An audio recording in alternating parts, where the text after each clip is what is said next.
اسمح لي كلشي المغاربه كيعرفوا شكون الحزب اللي كان قصد، وتيعرفوا الناس اللي داروا هذا المنكر، وتيعرفوا باللي هاد الناس هادو ما غاديش المغاربه ما غيخليوهمش يرجعوا لهم، لانه الان الناس ما بقاوش كيخافوا وما تيقبلوش من هاد الناس، لن يقبلوا منهم صرفا ولا عدلا، وما عندهمش المصداقيه. وملي كينتقدوا هذه الحكومه تيقولوا هؤلاء مستمرون في طريقهم.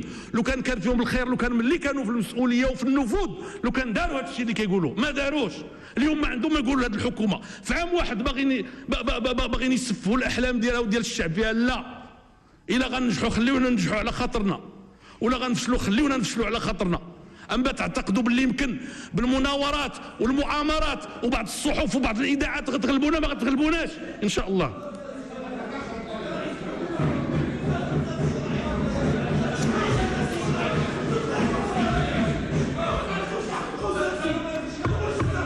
الفلاحة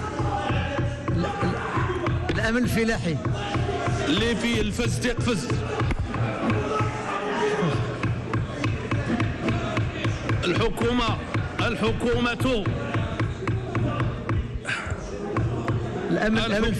تساهم ملي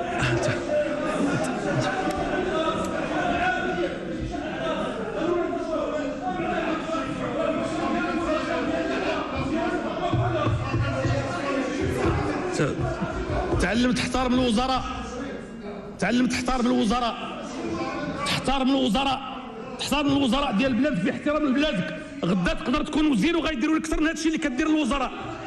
تعلم تحترم الوزراء، وداك الشيء اللي درتي مع وزير الميزانيه ماشي من حقك تعرفها، وراك ما كتخلعناش.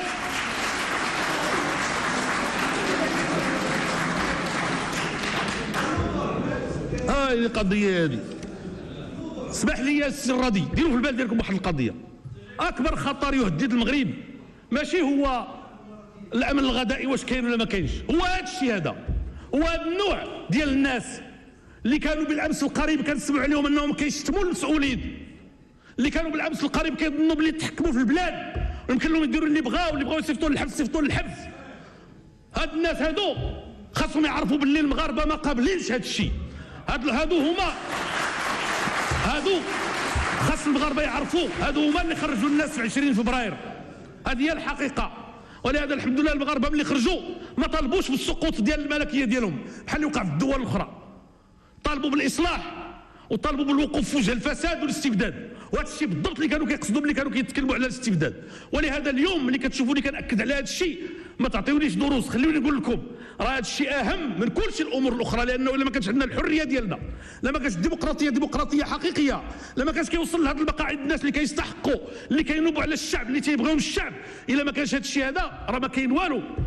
وديك الساعه دير الميزانيات اللي درتيها السي الراضي غادي يجي اللي ياكلها. والله ما تقدر تهضر دابا ملي كيوقف واحد فينا ولا غير كيحرك راسو كتقدر توقف انت وتقول اللي بغيتي، ولكن معاهم ما كنتيش كتوقف، معاهم ما كنتيش كتكلم السي الراضي، ما كتقدرش لا انت لا واحد العدد ديال الناس ولا ابطال اليوم. ولهذا خصك دير في البال ديالك انني انا كندافع عليك وعلى امثالك وعلى المغاربه كلهم. اليوم ملي كنقول باللي الرجوع للتحكم انتهى، الان نحن امام المصلحه ديال المجتمع اللي غادي تجي من خلال الناس اللي غيختارهم المجتمع واللي تيبغيهم. اما الاساليب ديال المكر والخداع والمؤامرات واستعمال بعض الصحف وبعض الاذاعات وتصوروا هاد الناس باللي من الممكن يعاودوا يرجعوا يتحكموا في السده ديال الحكم مره اخرى، راه هذا غير ممكن. المغاربه بغاو الملك ديالهم وبغاو الاستقرار وبغاو الاصلاح، ثلاثه ديال الحوايج.